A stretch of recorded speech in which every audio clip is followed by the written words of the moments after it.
మంత్రి కొండా సురేఖకు మరో దెబ్బ తగిలింది.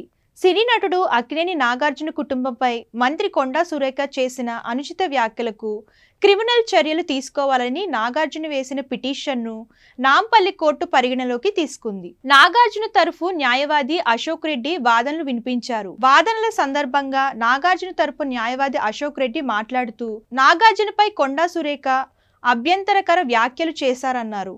ఆ తర్వాత ఎక్స్ లో క్షమాపణలు కోరుతూ పోస్ట్ పెట్టారన్నారు. ఎక్స్ లో మంత్రి కొండా సురేఖ పెట్టిన పోస్ట్ ను ఆయన కోర్టు ముందు చదివి వినిపించారు. బాధ్యతాయుతమైన మంత్రి పదవిలో ఉండి ఇలాంటి వ్యాఖ్యలు చేయడం సరైంది కాదని అశోక్ రెడ్డి అన్నారు. ఖచ్చితంగా కొండా సురేఖ క్రిమినల్ చర్యలకు అర్హురాలు అని పేర్కొన్నారు.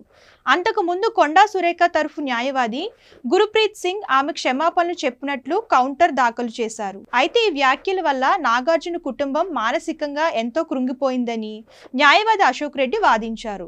అంతకు ముందు నాగార్జున ఆయన కుటుంబ సభ్యుల వాంగ్మూలాన్ని కోర్టు నమోదు చేసింది.